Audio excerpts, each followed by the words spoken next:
Yes, sir, because my dad, he was in the military as well, Army, and he served as well. So I definitely appreciate the military. Yeah, I was in 3 years, So, anyway, paratrooper with the 82nd and the 101st in Vietnam, 1970, grunt, infantry. yes, sir. Yes, sir. So the first question is, what inspired you to become a boxer? I decided because I was always kind of a tough guy kid in school anyway, but I was nice and we would go to basketball games and things. My friends would come run up to me and say somebody was picking on bullies from other schools, and I'd take their side, and go and take care of their problem for them. So I got into physical education. I loved to do things in the summer like bale hay, throw big heavy hay bales up all summer long from the time I was 14. And I ended up working out so much at school and at home because I just love physical fitness. I ended up, my phys ed teacher had me leading a lot of physical education classes. Not the health part of phys ed and health, but leading the phys ed classes. They hated it when I did because I'd run them through the mill. But of course, they were my classmates. They all really loved me in a way. And I've been into it all my life. It's just one of those things like you're born with that you take to when you're introduced to it. So I was real young while I was doing that.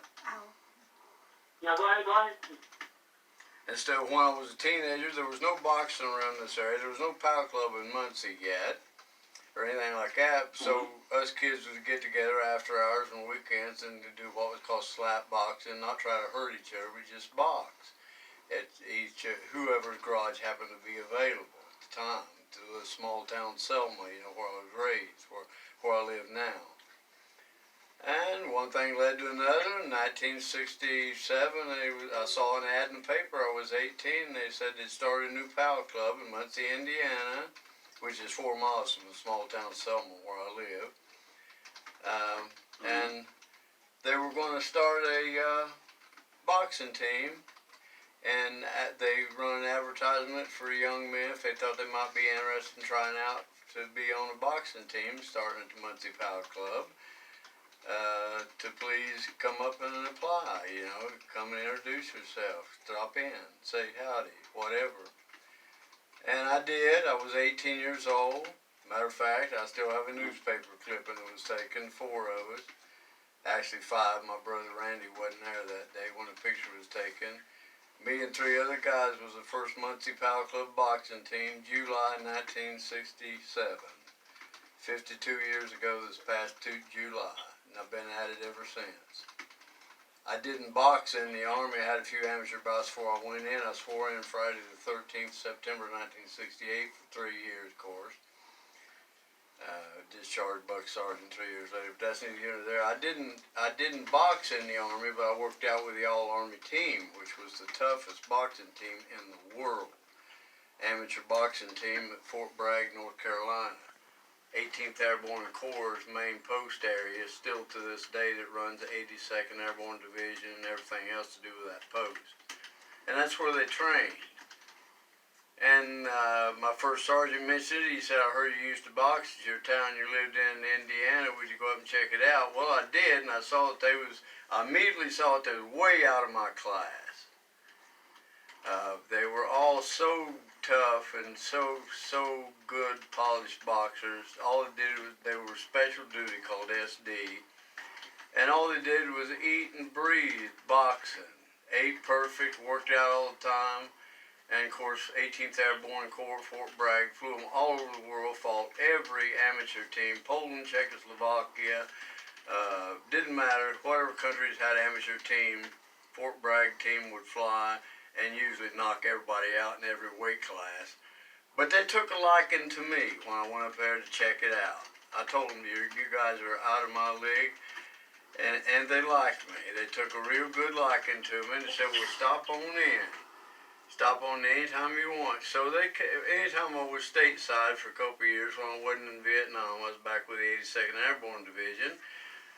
After that, I would go back up there all the time and talk to the guys. They would help work my hands, work me out and stuff like that. And that's what I did for 3 years I was in the Army. And then when I come out, September 71, 3 years later, ETS, September 10th, 71, buck sergeant, 3 striper, but anyway, back to the Muncie Pal Club and started getting involved in boxing again. Because I loved it. It was just me. It was just part of me, and I didn't want to leave. I wasn't about to leave it alone. So I boxed with the Pal Club for a couple of years. In 1974, talking about a little bit of irony, February 28th, 1974, I won the Indiana State Middleweight Golden Glove Championship. I was 24 years old. And 75, I turned pro with a friend of mine named Gary Guy, and he ended up fighting a title fight in 83 with Davey Moore. He should have won the fight. It was just a fluke punch from Davey Moore. TKO'd him, counted him out on his feet, in the 4th round. But it was a world title fight. I'm the one who worked out with Gary, getting him in condition for his world title fight. I was his main sparring partner because nobody else in Muncie Power Club could hang with him. So we both fought pro for years and years, and he finally got his chance at the title in 1983. And like I say, he had it on big screen TV and everything. They fought at Atlantic City Boardwalk. Had Davey Moore beat almost to death for the 4th round. Stepped back. Davey Moore took a lunge, swore and hit him side the head with a wild haymaker. Referee counted him out on his feet. So Gary had a couple more big fights after that for money to buy him and his mom homes and pay for them and stuff. And then he just quit completely, turned his back on. But I couldn't do that. I went ahead and boxed till I was 40, and then they took my license. Because the new commission took power in Indiana and they lowered the age when you turned 36, you couldn't box pro anymore. So I was fighting out of state. Fred Burns of F&F Burns Boxing Promotions out of Indianapolis. Fred run for 40-something years.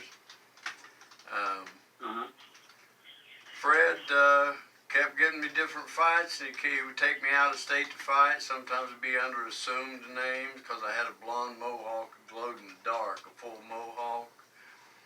It was a boxing image. It sold tickets by the thousands everywhere I go. And he would fight me under names like Cheyenne Brody or Geronimo Morningstar, so if I was to happen to lose, it wouldn't be on the record. Wouldn't be on my record, to show the Indiana Commission that at 40 years old, I was trying to get back re-licensed. And I got real close. I was winning out of state against heroes in Bowling Green, Kentucky, and Illinois, and places like that. But I did that to 83 or 93. I boxed for 18 years, had 20 fights. I ended up 15-3-2. A lot said it should have been actually 20-0, but you can't crawl over spilt milk. Nobody wants to hear that, and I don't do that anyway. But I never could leave it alone. I just couldn't leave it alone. The incident happened that kept me from, I come close to getting relicensed at 40, and I boxed for 3 more years.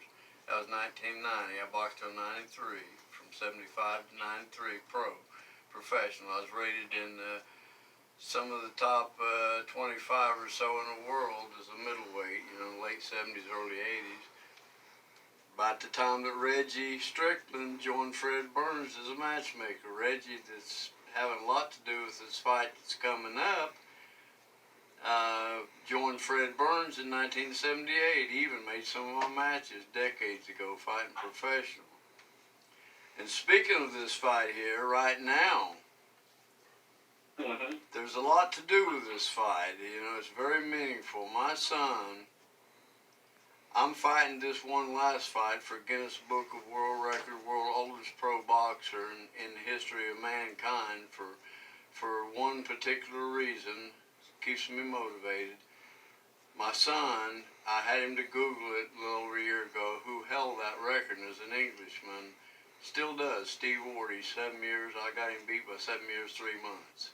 He's 63 now. He set the record in 2017. He was 60 years old, 337 days. And I just had my son to Google it on my computer as a whim. But then I got to think about it, and I told him, I said, son, I got him beat by 7 years, 3 months.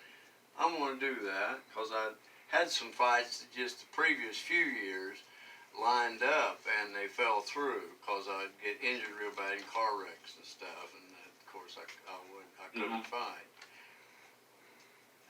So me and my son and my daughter had a great fight. My youngest daughter, Angela, my son just committed suicide 2 days before my birthday in April.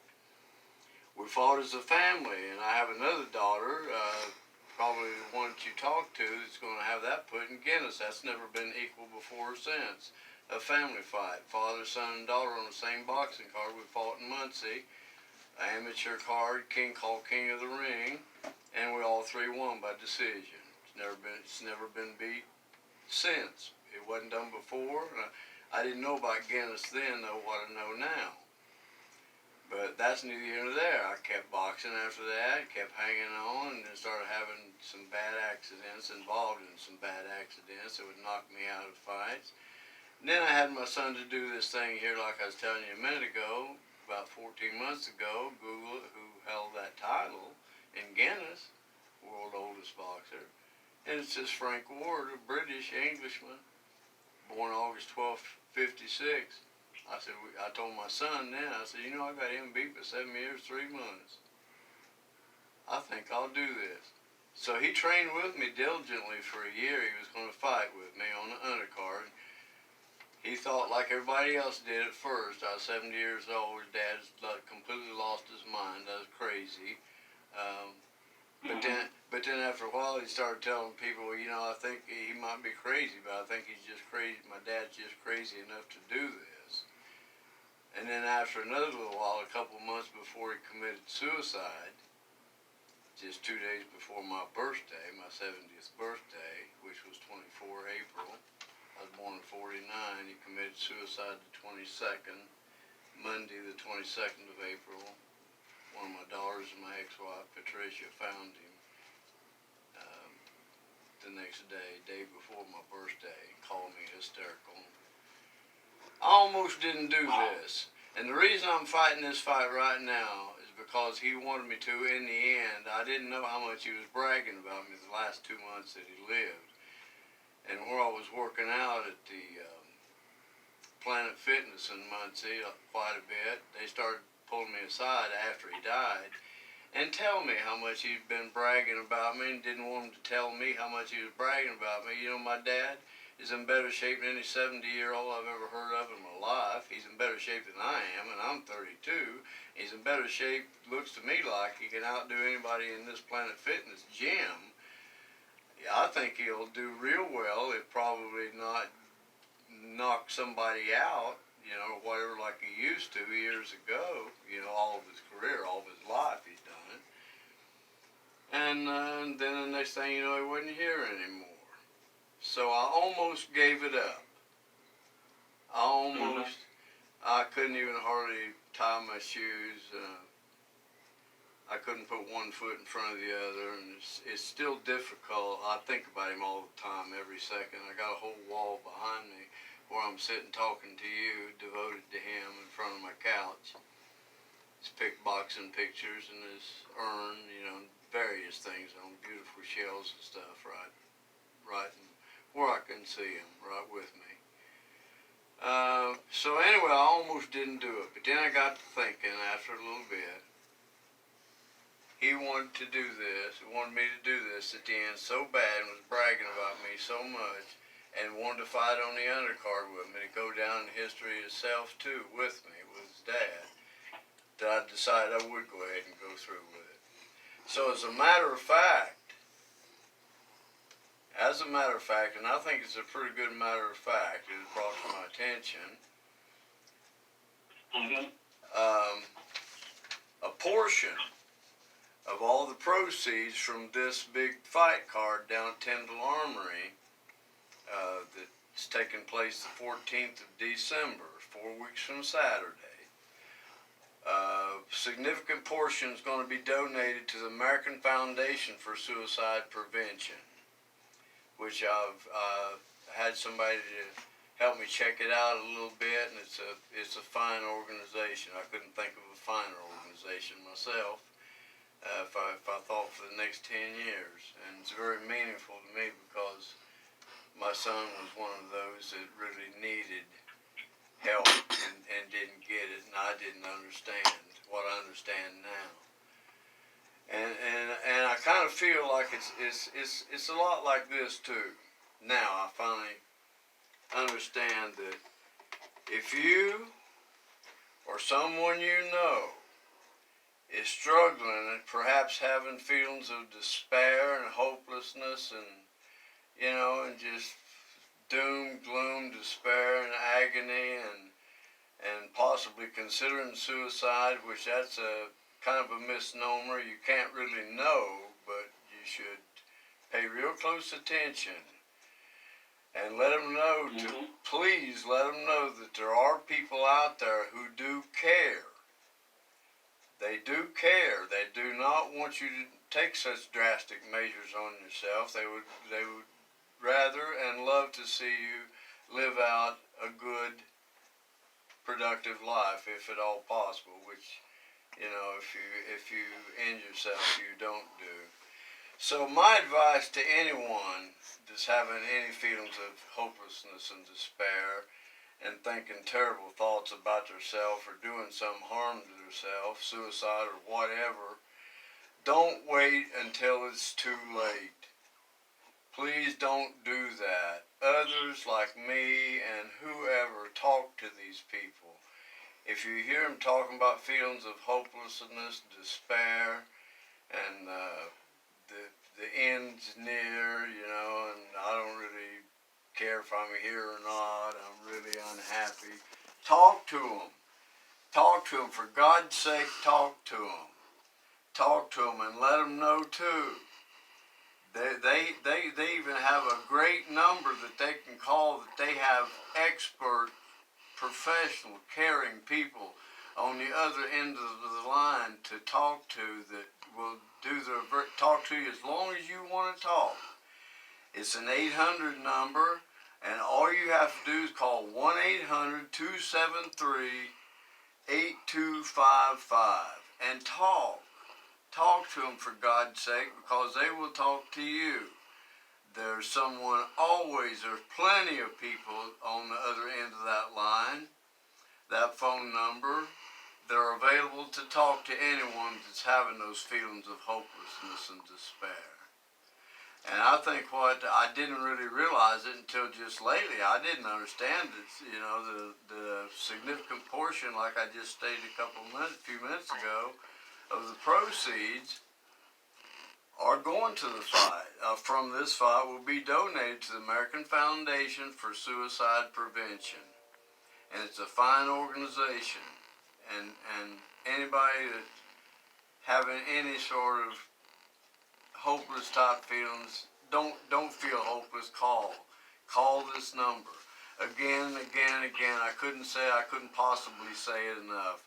1-800-273-8255 and talk to them, because they're on the other end waiting for you to call, and they want to talk to you because they do not want you to do this. They want you to have a good life. They want you to have a good life. Have a chance at happiness, some peace, some happiness, and please don't end yourself like my son did, or so many others choose that route. I see it now that not only my son, of course, it makes you pay a lot more attention to a lot more around you. It's too prevalent around too many places, and it shouldn't be. People shouldn't have those type of feelings. Whatever gets them down, for God's sake, call this number and talk. Just talk to them. Because if you talk to them, the chances are about probably 99.9% like pure silver that you won't do it. It won't be a spur thing. So that'll be enough on that. And here I am still boxing, so I'm going for Guinness Book of World Records. World oldest professional boxer. I'm 70 years. I'll be 70 years, 234 days old, December 14th, when I have this fight. And I'll do my best. I'm going to do it because my son wanted me to, and that's really my sole reason for fight. It's not for fame, not for money, not even so much for Guinness, except for the fact that he wanted to brag about his dad being in Guinness for the rest of his life, which ended way too soon. So that's why I'm doing Yes, it. sir. That's exactly why I'm doing it. I'm doing it because for my son. And I'll do it or die trying. That's what I've said ever since he died. I'll do it for him, or I'll do it, or I'll die trying. I tell him that every night here on the wall. His picture right behind me. I say, son, it's coming down. It's coming down now like an unstoppable locomotive. December 14th. So Yes, sir. that's what I've did all my life, and I know I've talked your ear off. Oh, no, no, you're perfectly fine. You remind me of my father. My dad is so full day. And we actually have something similar because, like, recently my brother had passed away from suicide as well, too. And he was 32 years old, and I just turned 32. So it's only been a year, and it's like, at times it gets hard for me. But as they would say, you got to take it day by day. So I completely understand where you're coming from. As far as that aspect is concerned. Well, thank you. The next question, yes, sir. The next question I wanted to ask you is, what does it mean to you that people are inspired by your stories and just in general? Say that again. Yes, sir. What does it mean to you that people are inspired by your story? Well, are you asking me, do I think some people are? What does it mean to Uh, you? yes, sir. There's a lot of people that are inspired. Like, what does I it don't. mean to you? It seems to be lately I've been paying a lot closer attention to that sort of a thing. And a lot of people do seem to be, I don't know if you'd call it inspired, but really interested and amazed that I'm going through. This is not easy. I can tell you that right now for a 70-year-old man, but it can be done, obviously, or I wouldn't be doing it. And I think a lot of people are sitting back, really, they are kind of in awe that I would be at this age and still do something like this for my son, who I miss terribly every second of my life.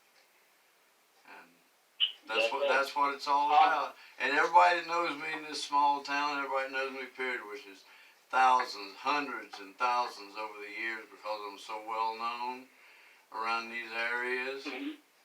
They, again, I don't know if you'd call it inspired, more kind of in awe that I would go through this much torture, if you will, and train this hard, because the training is hard, but I've busted as hard as I can, because it's all for my son, and people are amazed that at my age that I'm doing this, that I will do this, and they know now because everybody around them is asking for tickets, and they want to see it done. And yeah, I guess you probably could say they're inspired somewhat that somebody like me or whoever is doing something like this, going through all this for the sole reason that's what their son wanted. That's what my son really wanted me to do. And I'm going to do it or die trying, one or the other. And I'm pretty hard to die myself. So Yes, December the 14th, I hope a lot of money is raised for suicide awareness, and I hope it helps anyone.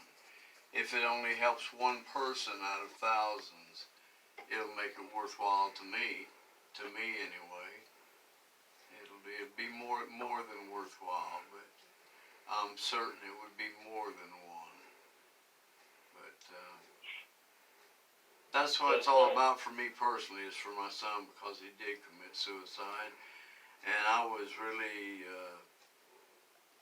ecstatic, if you will, happy, well satisfied, grateful, however you want to describe it, and whatever adjectives, when I realized that these proceeds were going to this fine organization to try to do their best to help prevent some of these young people from, or anyone of any age, it's mostly young ones, but anyone of any age, prevent them from harming themselves like that. So that's what it's all about now. And when this is over, I don't know. no one ever knows how long they're going to live, but I'll grieve for my son, of course, every second of my life for the rest of my life, and think about him and just keep him in my thoughts all the time. And the night of the fight, I'm going to walk here in front of his ashes and tell him, son, we done it. Now you got bragging rights for eternity.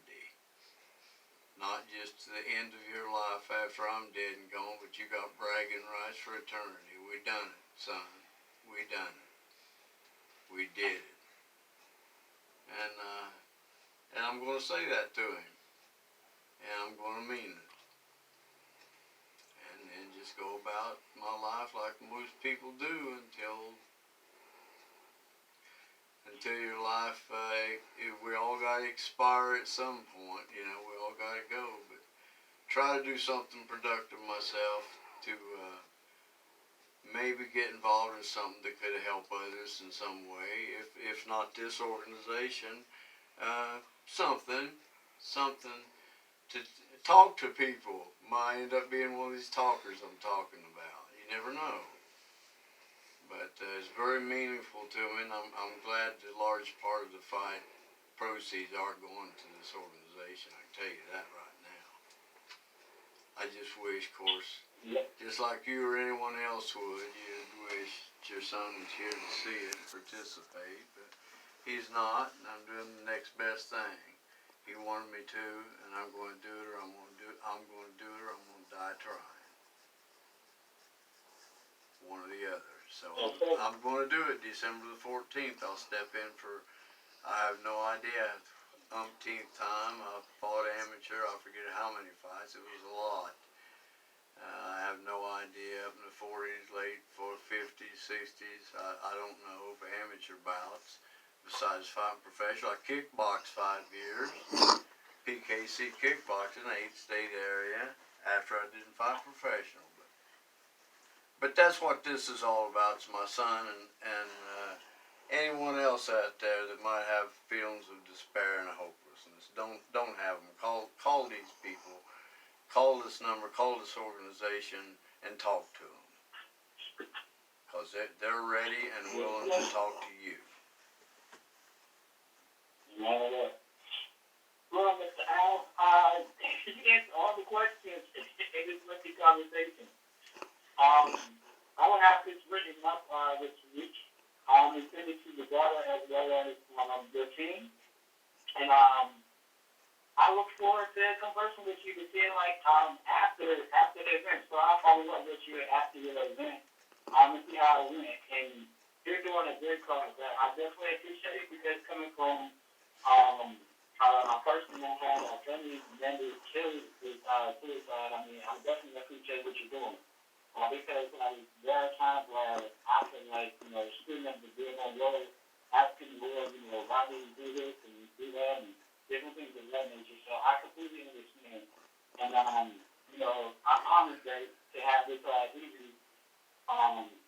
It makes me. But anyway, long story short, it was nice conversing with you. It makes me feel good too. It makes me feel good just to talk to somebody like you. I can tell you're an okay person, or you wouldn't even be talking like this. This sort of an interview, and I've enjoyed talking to you. You're a good man. I can tell that, and I'm glad. And you just keep up the work you're doing and help anybody and everybody that you possibly can. Yes, sir. I'll talk to you at home. Okay. Okay. Bye. Bye-bye, and I'll talk to you. Never know. You never know when you might meet again, so I always say adios, amigos, until we meet again. Yes, sir. Adios, amigos. Until we meet again, because you never know.